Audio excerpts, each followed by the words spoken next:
Bill Benson has been one of the most important freedom pioneers of the 20th century. Since the early 80s, he has single-handedly driven a powerful wedge into the presumed validity of the federal income tax and the IRS. He'll tell you the story of his extensive research trip to the capital cities of all 48 states to assemble the evidence that the 16th Amendment to the Constitution was never ratified. His 17,000 certified notarized documents present incontrovertible legal proof that the income tax and the IRS have no basis in law. He's persisted in his crusade in spite of great pressure against him, enduring severe treatment in federal prison and ignoring all attempts to call him off by threat or bribe. His story is both shocking and inspiring. I'm joined in my interview with him here by Claudia Hermer. What I'd like to start with is the history of how you got involved in this research regarding the 16th Amendment. I was a former investigator for the Criminal Investigation Division for the Illinois Department of Revenue. And in that position, it was my duty and responsibility to collect the excise tax, not the direct tax. There was a great deal of corruption that went on within that department. And we had one case that was worth $3 million, and the attorneys for the state sold that case and settled that case for $250,000.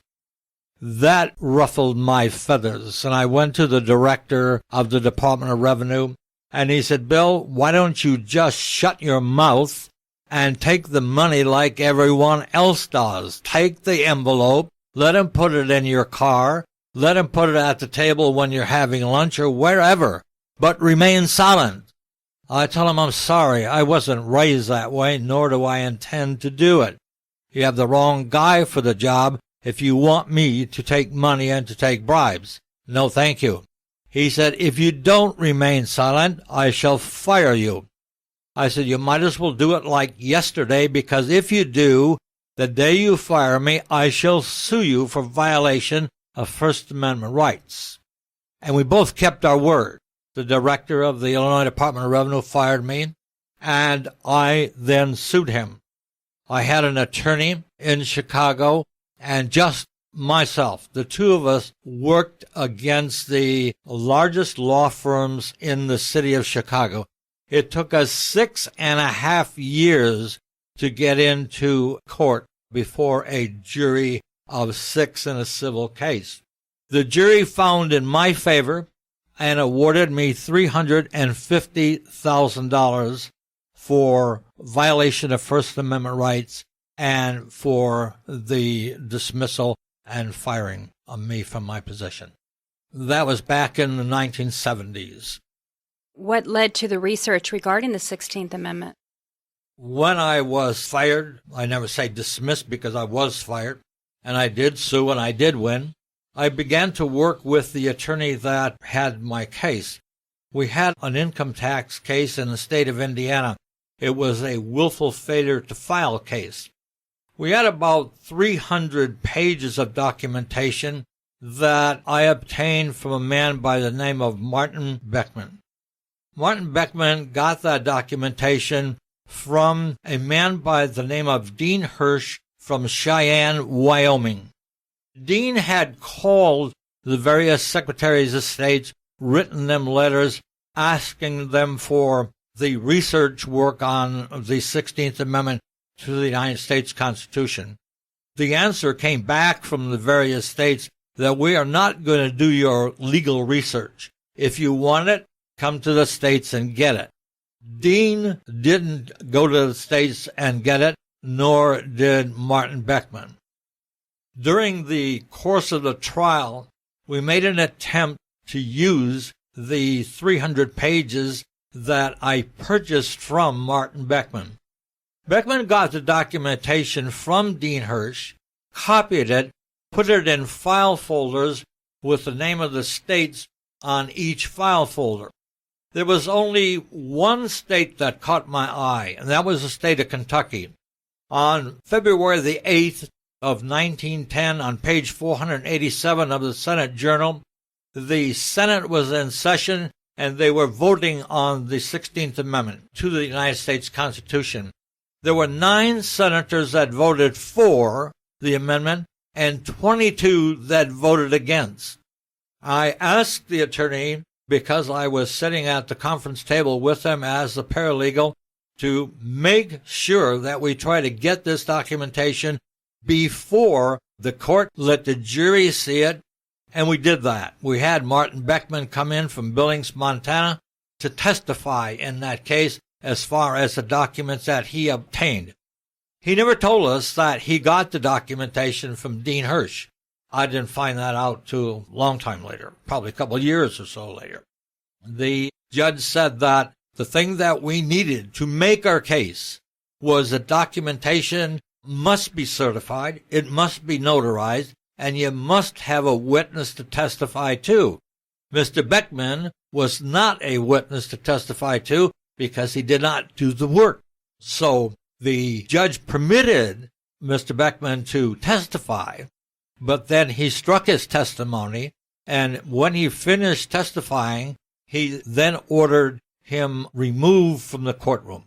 And, of course, the documentation was not entered into evidence, nor was it seen by the jury. The jury deliberated in that case for about 45 minutes and found the defendant guilty of willful failure to file a tax return. And after that case was concluded, we had dinner that evening, and I said, well, as far as I'm concerned, the judge has given us our marching orders. The only thing we have to do is go to all 48 states and get the documentation certified and notarized. And the attorney says, Bill, you're crazy. You can't do that. I says, of course. We can go to all 48 states, but we have to find the funds that will support a project like that. It was very fortunate for us that there was a man by the name of George Sitka, who I wrote about in Volume 1 of The Law That Never Was, because George called and said, do you mind if I come to Chicago and talk to you about what you want to do? I said, not at all. When George arrived in Chicago within a couple days, he said, how come you're not on the road like now? I said, George, we lack funds. He said, you have an open checkbook. He said, so now you can get on the road like tomorrow. I said, no, it'll take a couple of weeks, but if we have an open checkbook, I'm on my way. And that's what started the year-long study to all 48 state capitals. I went to each and every capital, researching the 16th Amendment to the United States Constitution in every phase that I could find, in every book that was available to me at that time. And after I had completed 27 states, I knew that there was a very, very serious problem. Of course, I knew that before, because not one state out of the 27 that I had looked at to begin with, not one had ratified the amendment. In one way or the other, they all made changes. Capitalization, punctuation, wording. They did not agree with the wishes of the Congress of the United States, so they changed the amendment. And that is something they do not have the authority nor the power to do. There was a memorandum that I found at the National Archives in Washington, D.C. that was drafted by a man by the name of Reuben J. Clark on February the 15th of 1913. And Reuben Clark pointed out the discrepancies, the errors of what the states had done. He told Philander Chase Knox, who was the Secretary of State, that the states had not ratified. Philander Chase Knox went ahead anyhow, even though he had the certified notarized documents that came back from the states showing that they did not agree with the wishes of Congress.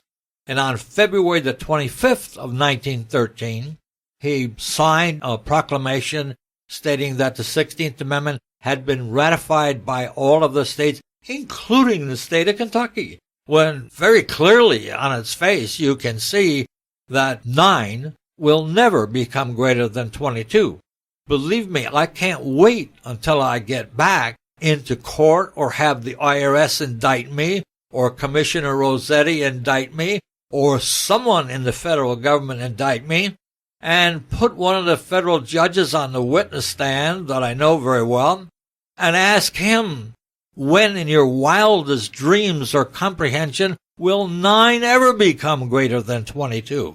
You explain that to the jury. If you can get that by, then I'll file a tax return, but not until. Well, Bill, how many of these certified documents do you have? I have 17,000 certified notarized documents. There's probably a little bit in excess of, but when I went to trial, I had to give a copy of that documentation to the prosecutors and to the judge. I personally made all 34,000 copies on my own copy machine because you've got to be extremely careful with the certified notarized documents. If you break the ribbon, if you cut the ribbon, or if the seal is dislodged, then the documentation is no longer useful. It is worthless. You have to go back to the state and do the work all over again. The documents have to be notarized. They're certified to begin with when the Secretary of State sends to the governor of each and every state the 16th Amendment, as in this case, or any other amendment. When he sends that to the various states, the governor calls the General Assembly into session and tells them that the United States Congress would like them to adopt the 16th Amendment or whatever amendment is before them. And the only thing that they can do is to vote with the yay, with the nay, with the yes, with the no, and that is all. Otherwise, we would have 48 different versions of the law. Which one should we go by? Okay, so you now have these 17,000 to 18,000 certified documents in your possession. They are in my possession, yes. And they're ready to go in court anytime anyone indicts me or indicts anyone else that I might represent in one way or the other, because there is a reliance defense program that I prepared in 1993. And since that time to this day, no one has had a problem after they've brought a large box of material to the IRS, which is a 14 by 14 by 14 box that weighs 43 pounds. They're all government records, government documents, government material. It isn't anything that I've really written or drafted. It's what the government has done.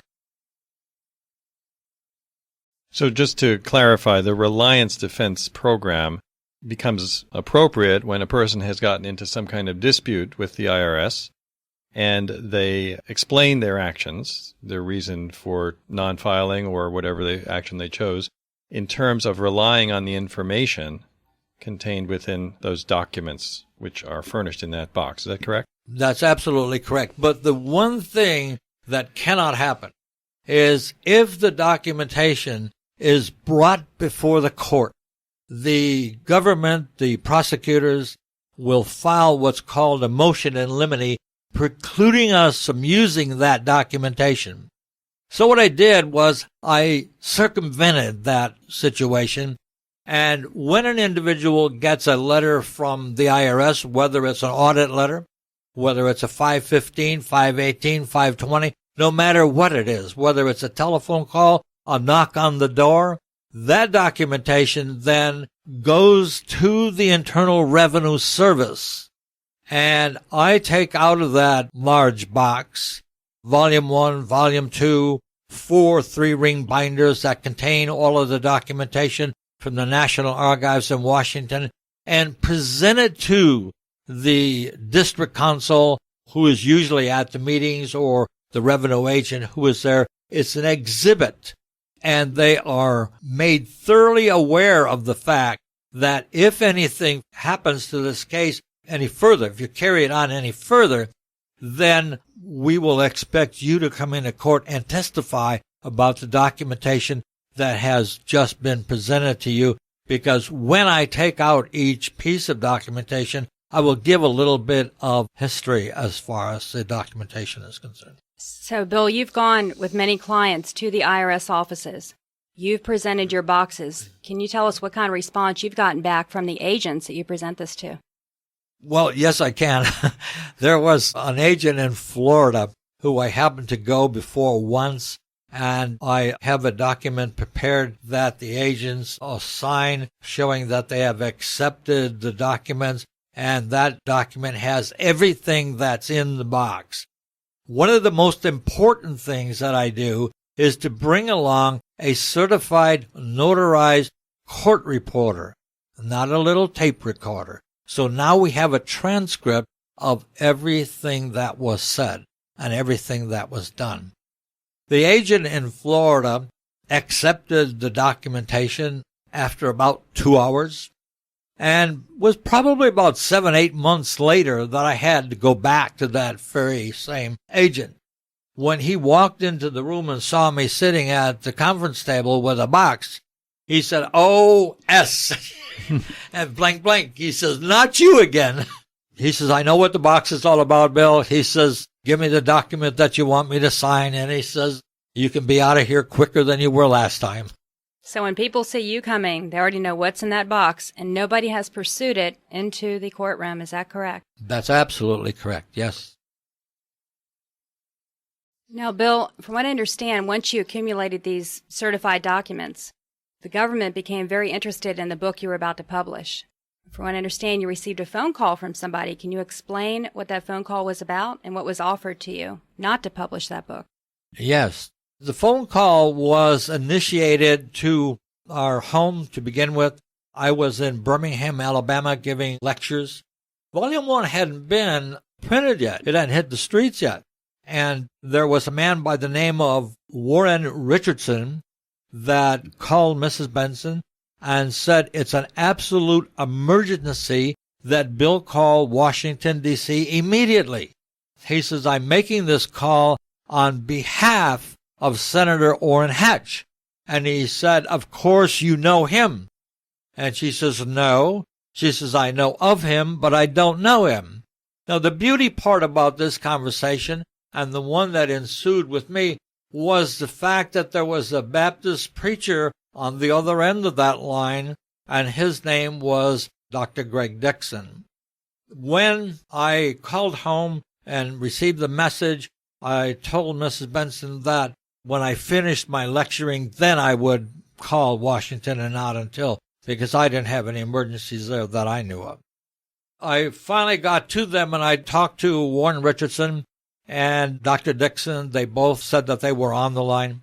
Warren Richardson said the very same thing to me. He said, "I am making this call on the behalf of Senator Orrin Hatch." And he says, "Of course you know him." And my answer was the same as Mrs. Benson's. "No, I don't know him. I know of him." He said, "Bill," he said, "the thing that you cannot do, absolutely cannot do, is to permit that book to get into the hands of the kooks out there." I said, "I'll agree with you that we have a degree of kooks in the private sector, but the majority of the kooks are in Washington, D.C., and I now name you president of that kook club." He said, "I don't think you quite understand what I'm trying to get at." He said, "You have all of the books printed that you want." And he said, "You name the number of books, and then you put a price on the books, and we will pay it." He didn't say, "I will pay it." He said, "We will pay it." And I told him, "You go to hell. I'm not for sale. America is not for sale. I couldn't be bribed when I was with the Department of Revenue, and I can't be bribed now."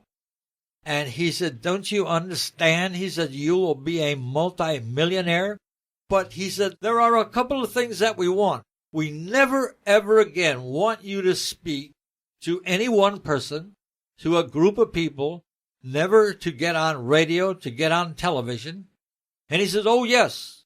The last thing is we want all 17,000 certified notarized documents." And again, I said, "Warren, you go to hell." He was amazed that I would not accept his offer. Later on, I found out that Warren Richardson was a lobbyist. He told me that he was, and Mrs. Benson, an attorney working for Senator Orrin Hatch, making the calls on behalf of Senator Orrin Hatch and working with him. I never knew he was a lobbyist, probably for 15 years later. After some 15 years, Warren Richardson wrote a very complimentary letter to me, telling me what a credit I am to our country, what a fantastic job that I have done. During the telephone conversation with Greg Dixon and Warren Richardson, when that call was concluded, Pastor Dixon had called me about 5 minutes after, and he said, "Bill, if I had known that man were going to offer you a bribe, I would have never been on this telephone call." And Pastor Dixon has drafted an affidavit that anyone can see. It'll be on my website very shortly. Warren Richardson's letter is on my website, and so will the affidavit be. What would happen when this goes into the courtroom and a case is won? What would that mean to the American people regarding the 16th Amendment never being ratified? What would the government have to do? The government would have to stop collecting taxes from each and every individual. I challenge the government at every place I go. I tell everyone that I, Bill Benson, absolutely, completely refuse to file a 1040 tax return under our present taxing system. I'll not permit this federal government to make me a criminal, because under 18 U.S.C. 1001, I would become an accessory after the fact to the criminal act that Philandro Knox committed back in 1913, because it was a fraudulent act. And fraud vitiates every contract from its inception. It is null and void. So the very second that Philandro Knox signed that document on February the 25th of 1913, it was null and void.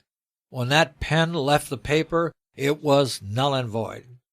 No one ever dreamed that some almost 75 years later, someone would travel to each and every of the 48 continental United States capitals and research the documentation. Come home ready to fight federal government with 17,000 certified notarized documents. Not too many months ago, we were in Washington, D.C. and had what was called a walk around the IRS building. The walk around started at the Jefferson Memorial, and we walked around the IRS building chanting, "Show me the law, show me the law." When I got behind the podium and had the mic, I challenged Commissioner Rossetti. Come and get me, Rossetti. No one else wants to do it. You're the boss. You do it. You have the power. You do it. I said, but first you have to get by this. And I held up volume 1 of the law that never was. You have to get by this book first. And then you have to get by the 17,000 certified notarized documents. Anytime you're ready and willing to take the witness stand and you want to indict me, I'll have all 17,000 documents sitting there and we'll go through them one by one, including volume 1 and 2. Well, Bill, how do you address the question that many people will come and say, well, the 16th Amendment is beyond review? There's cases out there that people have actually brought in one-year volumes, for example. How do you address the fact that they're saying, oh, the 16th Amendment is beyond review? Fraud. They have to remember, a fraudulent act. It just wipes out every contract. If someone would have a problem all the way back to 1913, I could still say, okay, he's not filing the tax return because you don't have a law. Show and prove to me and to us, to the American people, that you have a law from its inception. And this is where a lot of people have made a very serious mistake. They haven't gone to the inception of the law. And also, really, your entire package is necessary, not just one of your volumes, somebody going in there on his own, trying to tell a judge, I read Bill Benson's book. That is not what your program is about. Is that correct? See, I explained that if you do that, the government's going to file what's called a motion in limine. The judge is going to grant it, and you won't be able to use the book. You've got to do it correctly, and you do need the entire program, the entire 16th Amendment Reliance Defense Program that I developed in 1993. And when that is taken before the IRS, Believe me, it is the most powerful thing that has ever been taken to them. Because of the work that I've done, we now have 2 that I know of, probably 3, and I think there's a 4th coming along. One for sure, a CID agent who has resigned because they would not answer his questions about this issue. He said, how can I carry my handcuffs? How can I carry my service revolver? How can I have my bulletproof vest in the trunk of my car and all the equipment that I need? How can I take anyone's property when I know now as an IRS agent there is no law for me to do it? And he resigned. In the course of trying to get this information considered, I've heard that different people at different times have attempted to bring this in front of either the Supreme Court or the Congress, and it's been passed back and forth like a kind of hot potato. So can you explain or tell us a little of the history of that and where it stands now? It is a hot potato. No one wants to address it. If any individual would stand on the steps of the IRS building and challenge a commissioner, because we had a podium set up, we had mics set up, we had loudspeakers set up, and challenge a commissioner, show us where we're wrong, prove to us that we're wrong. And Commissioner Rossetti wouldn't even come out to speak to us. At one time, he was going to, because I told one of the fellows that we were with, I said, take a note up to the guard and see if he will talk to 3 of us. Because there were 500 people there, 600 people at that session. And I said, see if he will talk to 3 of us. So the guard took the note, took it to Commissioner Rossetti. It took him 20 minutes to come back. And he said, no, put it in formal writing. Now that just doesn't make sense. Here you have a man challenging him in open view before the public. Come and get me, indict me. And he refuses to do it. I haven't received a letter. I don't receive the 1040 booklets that everyone gets every year. I don't receive any of that. And it's all because of the 16th Amendment issue. To get back to this specific game that's played, where if you take it through the court system to the Supreme Court or try to get Congress to talk about it, neither one will deal with it. This is alarming and problematic, and it involves a lot of people in collusion to be able to avoid looking at this. It's not just the head of the IRS. One of the major problems is that you have to go through the district court, the appellate court, if you lose, and then the bank panel, and then file a certiorari to the Supreme Court and see if they will hear you. The Supreme Court, so far, everyone is ducking this issue. There's a very good reason, very good common sense reason, because they have fraudulently taken people's money for 80 years, taken their homes, their cars, put them in prison. They've done everything that they can to people. And when this comes out, and if they would concede that, okay, Bill, you're right, your book is right, you'd have so many lawsuits filed against the federal government, I don't think they could ever get out from underneath it. I tried to tell people, to encourage them, no, don't file a lawsuit. Let's stop it now. Let's just get rid of it now. Yeah, we've all paid a price. We've all suffered in one way or another, but let's stop it now.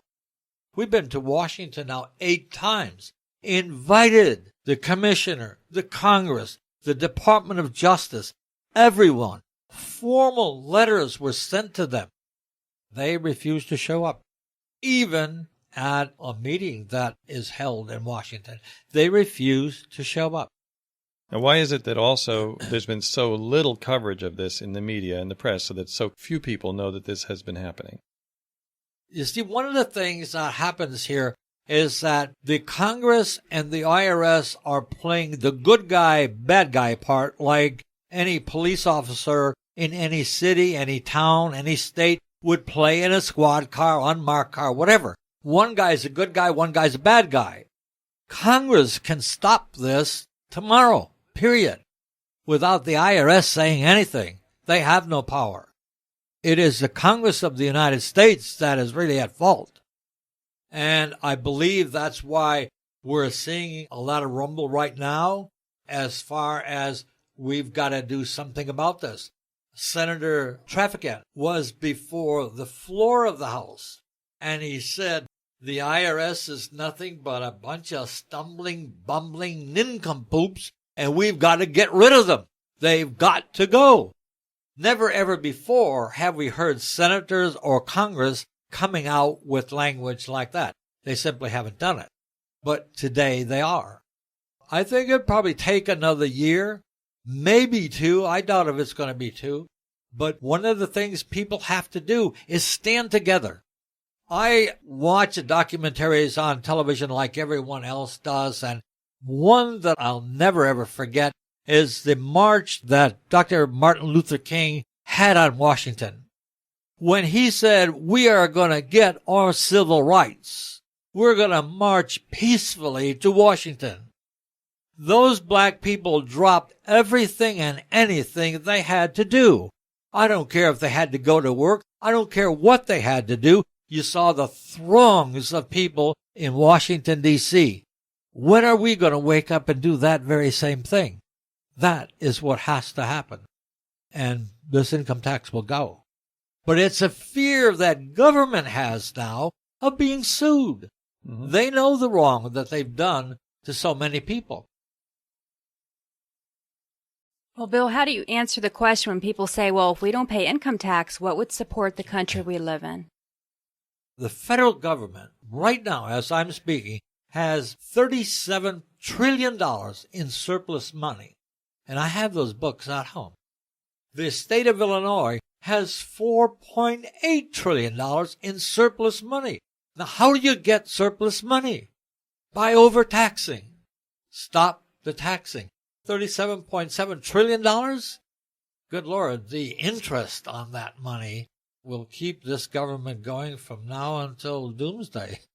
And isn't it true the IRS costs so much money just to keep it running? Basically, they're a collection agency. Is that correct? A collection agency for the Federal Reserve to collect taxes. But the cost, just for the IRS alone, is costing taxpayers tremendous amounts of their tax dollars. Is that correct? Just for them to open the doors, it costs them billions of dollars to just open the doors without collecting anything. President Reagan had a man by the name of J. Peter Grace do a study on the waste and abuse in federal government. If you remember the $600 toilet seats, the $400 hammers, well, it was J. Peter Grace that uncovered all that.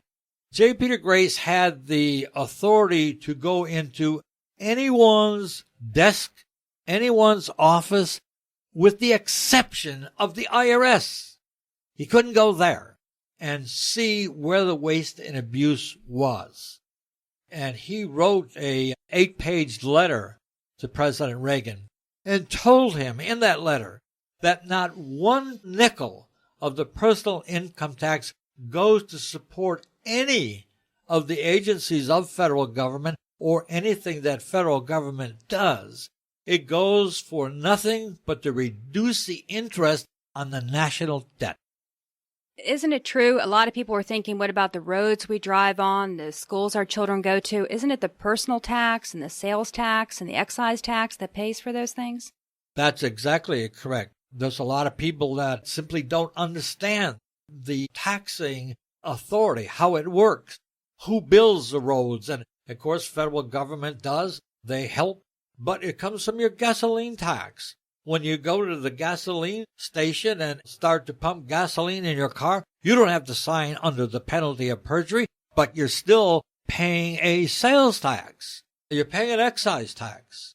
And I believe that's the thing that Congress is trying to implement now is an excise tax. I don't believe they'll get away with it, but that's what they're trying to do. And Bill, isn't it true, here you are openly confessing you do not pay personal income tax, yet what do you receive every month from the government? I'm 75 years old, and I do receive a Social Security check.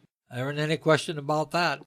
I don't feel guilty about taking it because I worked for that money. I mean, that was money that I paid into. even though the federal government paid into it too. There's a lot of people that will say, well, I'm going to rescind my Social Security. I'm going to rescind this, rescind that. Some people at 64, 65 years old, they want to go ahead and rescind their Social Security when they have this money coming to them. It's your money. Take it. From here on in, if you could write the resolution, the end of the movie, the way you'd like to see it go, what would it look like? I believe that the end of the movie would be we would have a country that would prosper and grow so quickly overnight, it would be absolutely unbelievable. And you would have peace and harmony in this country because the big battles in this country are with the IRS. I mean, the IRS is a gangster government, and I have no qualms about calling them a bunch of gangsters because that's what they are. Because I have documents from GAO that show that the IRS agents steal money. One agent in Washington stole $569,000 in one check. That check legally belonged to a taxpayer. And he made sure that the check went to his home, so he was able to cash it. And when he did, and when his paperwork started to come back through the IRS, he got rid of all the paperwork. And there was a lady in Chicago that it took them 10 years to catch up to her. She had stolen $269,000. That's only the very, very tip of the iceberg. I mean, they're all involved. What do you see unfolding in order to get to that prosperous country that you just described? What are the steps that would happen from where we are to the dissolution of the problem and the beginning of the new possibility? There's going to have to be a meeting of the minds with the people like me that are fighting this issue, with people like the IRS agents that have resigned. There has to be a meeting of the minds with the Congress of the United States and with the Department of Justice and the IRS. You have to have a common road someplace. We have to have a starting place. And we've tried to do that in Washington. 8 times we've been in Washington, and 8 times we have been ignored. But believe me, we're going to be back there a 9th time, and a 10th time, and 11th if we have to. In 1987, I sent to the entire Congress of the United States, Volume 1 and 2. First, I send the books back to my printer to have the congressman or congresswoman's name embossed on the bottom of the book like the book is outlined in gold, and had UPS hand deliver it to each and every member of Congress. And I got a lot of letters back, a lot of favorable letters back. I sent Volume 1 and 2 to 1,158 judges in this country, the United States attorneys, from the president all the way down. I sent them Volume 1 and 2. Last year, there were 60 million people that refused to file a tax return. I'm waiting for the figure to come out for this year. I'll bet you it's well over 100 million, without a question of a doubt. So the educational effort has been and is being quite successful. Yes, absolutely. Yes. So it's really just a matter of time. It's a matter of time. It's a matter of time to where a group of congressmen or a group of senators will say, okay, enough is enough. How much more do we have to fight? At this stage in the process, what support can further the results that we all want to see? I think that by writing letters to Congress, by saying to the Internal Revenue Service, no. What part of no don't you understand?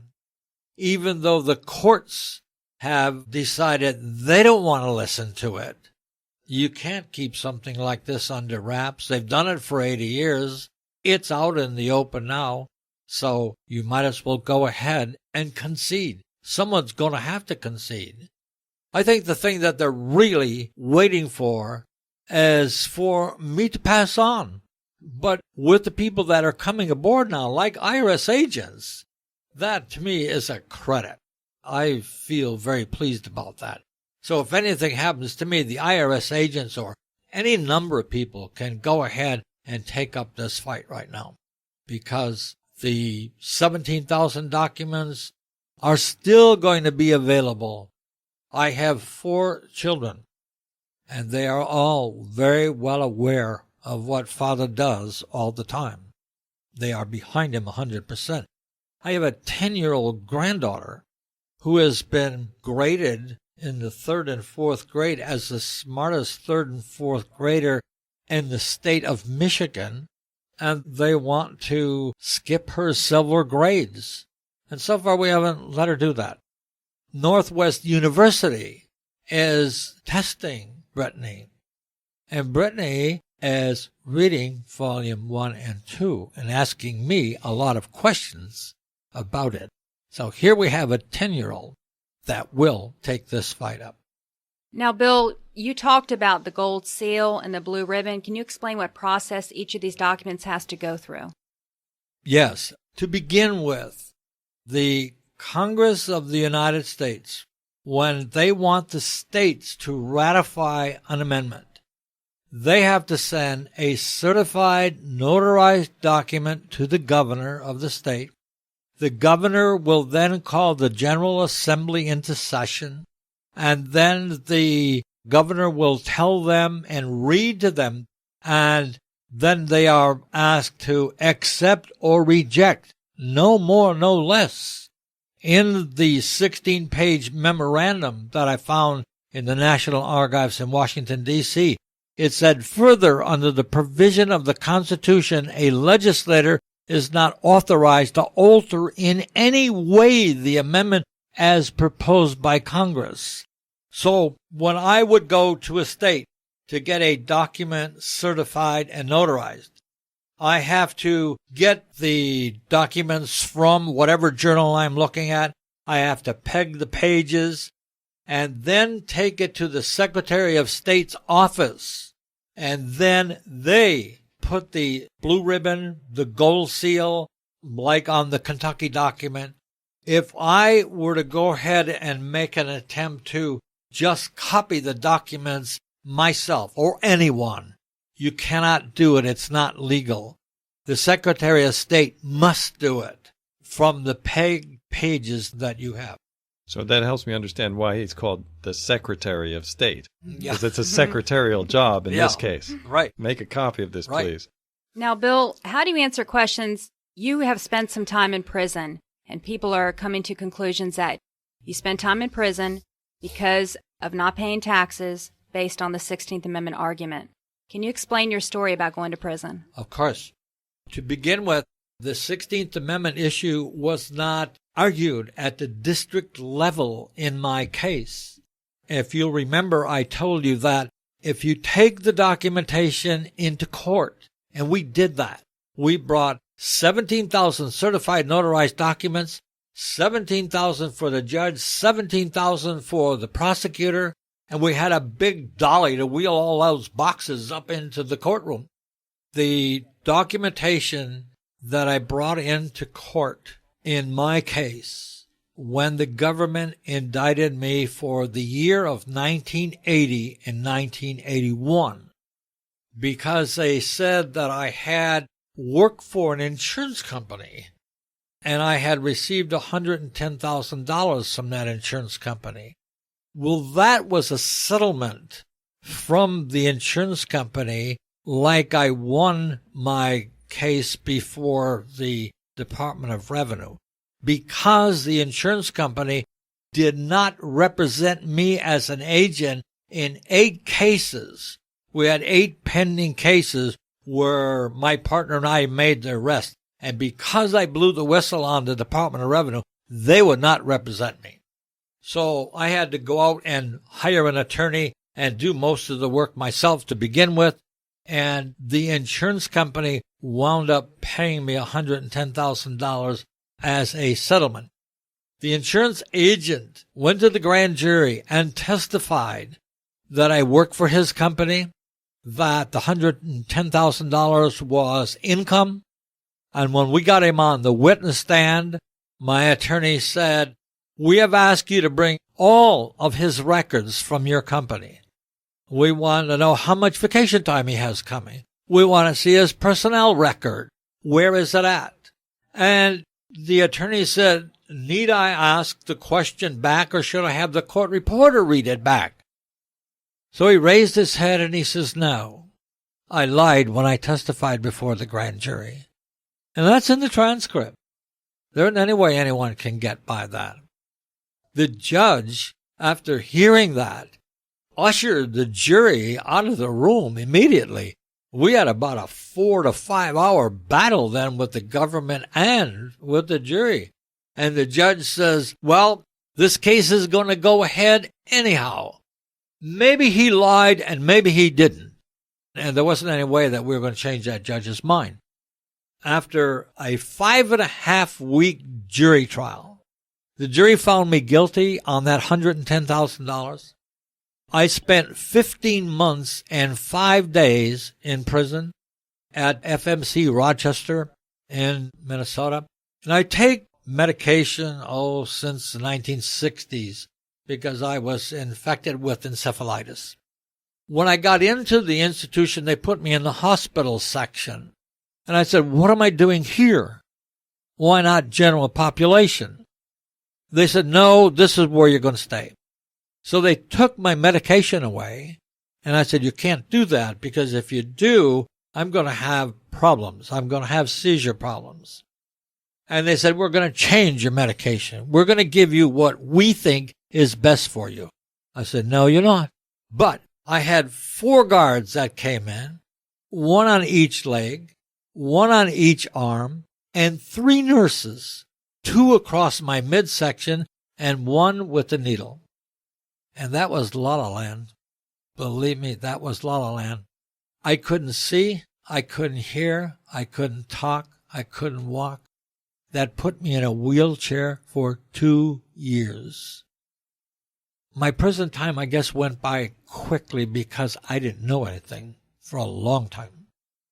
Mrs. Benson got a telephone call from one of the inmates and said, you better get into this institution because we believe they're trying to kill Bill. So she did. I was only there 6 days.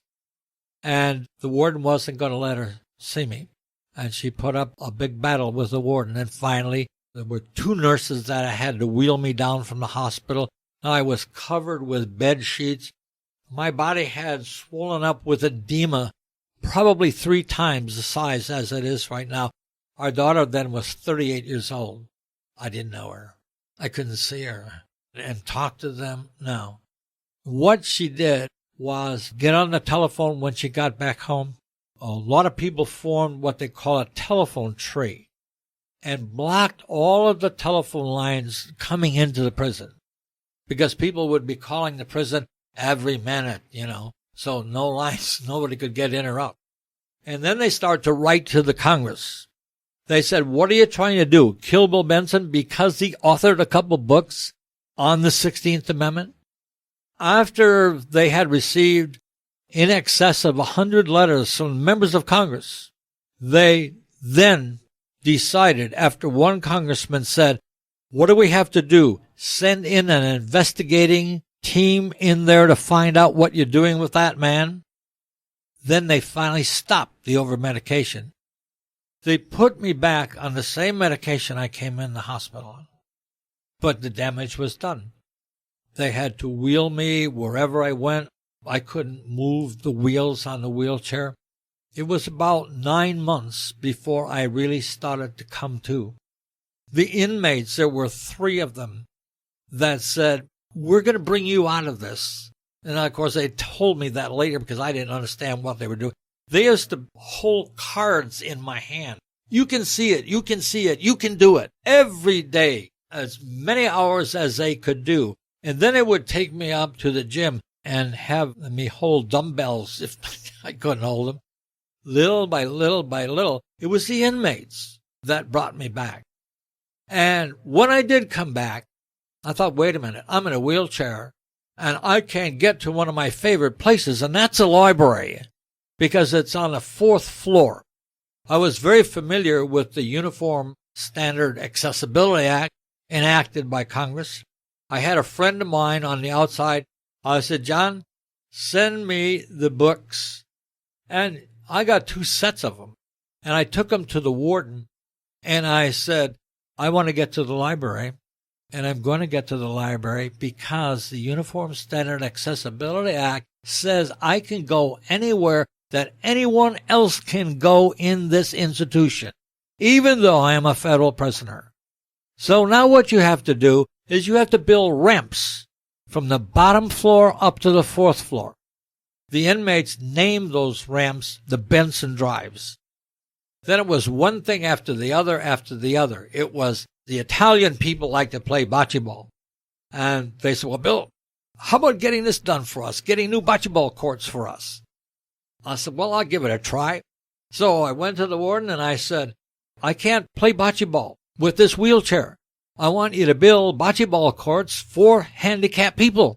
And he built 3. And I said, by the way, fix the others for the other inmates so you don't have a complaint from them. See, my mind is starting to gel now. The legal aspect of me is coming back. And I said, wait a minute. FOIA says that I can have the name and the address and the grade of pay and the salary of every employee in this institution. And I want it. So when I went to the office to get it, they said, we're not giving you that. I said, if you don't give it to me, then you might as well take a bed next to mine, because now you become a criminal. It took about a month and a half, and I got a stack of papers, 3/4 of a foot tall, with the name, the address, the grade of pay, and everything about the employees. One sergeant came up to me and he says, what the hell do you care how much money I make? I said, well, quite frankly, I really don't. I don't think I've even read it yet because I can't quite see enough to read it yet. So it was making the law work for you on the inside. The law still works for inmates on the inside as well as it does on the outside when they put you in there. There are things that they can do to you and things that they cannot do. And if you know a little bit about the law, there's a whole lot that you can get done. So at least I made my mark in that institution. There was about 5 inmates that went to the warden when I was leaving and said, we would like Bill to come back and visit us. He says, I never want to see that man in his prison again.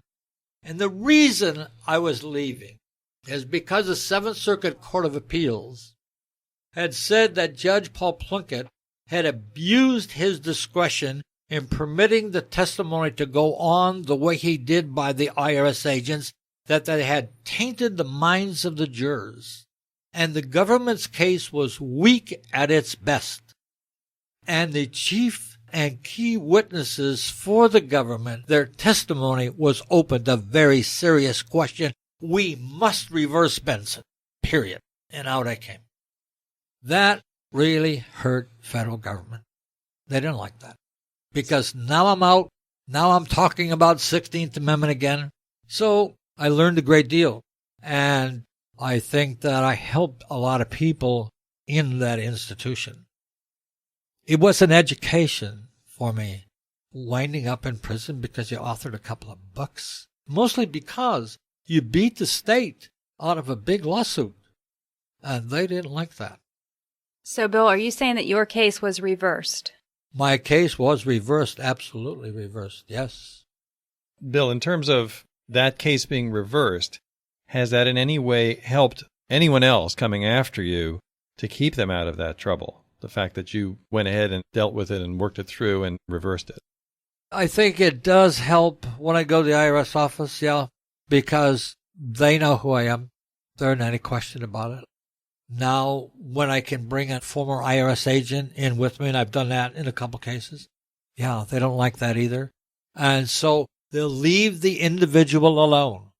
But when a case is reversed, does it stay on the books? Is it something that other attorneys can refer to or use as a precedent, or does it just disappear? Sure, it's reversed, yeah. So it's there and reversed, and that stands as the record. Yeah. One of the things that happened during the course of my trial is that the court said, what about Mr. Dickstein's statement that there was language in the case that says this question of the 16th Amendment has not been developed? We don't have a record on it, and I refuse to allow him to create a record on it. What about that issue? Mr. Stone, who was the prosecutor, Well, the 16th Amendment issue wasn't adjudicated in this case because it wasn't a proper defense. It had nothing whatsoever to do with why taxes weren't paid in 1980 and 1981. Mr. Benson, by his own testimony, his remarks again today, said his research began in 1984 and he wrote his book in 1985. And he even says, if you can believe him, he went into it with an open mind. And then the court says, but that's not the point. The point is, if his thesis is correct, there was no law to violate. The judge also makes several other interesting comments. He says, I believe that his book, The Law That Never Was, which I have read, that puts that judge on a witness stand in any case, is the work of a man who investigated the 16th Amendment and came to certain conclusions about it and wrote a book about it. And I do not consider that in this case as any mark against Mr. Benson. If it's not a mark against me, it's not a mark against anyone. I'm ignoring that to the extent that it's somehow supposed to reflect badly on him. In fact, I think if it does anything, it makes an argument for him. Once again, if it makes an argument for me, it makes an argument for everyone. Because free speech in this country is protected. And when the day arrives when it isn't, we will not have a United States of America, at least as we know it. He is a person who has convictions and believes in them and speaks out about them, and I hope the day doesn't come when we punish people for doing that. And right after saying that, that hypocrite put me in prison for 4 years. You actually read that from a court transcript. This is a transcript, yeah. What the judge really meant and what he said when he said that was he knew that we were dealing with an issue of fraud. And if there is no law to violate for me, there is no law to violate for anyone. And this is part of the documentation that I read when I go into the IRS and present a case with a potential defendant. It's very exciting. And we'd like to thank you for the amazing work that you've done in bringing this to light so that we can all carry it forward with you. Thank you so much, Bill. Thank you.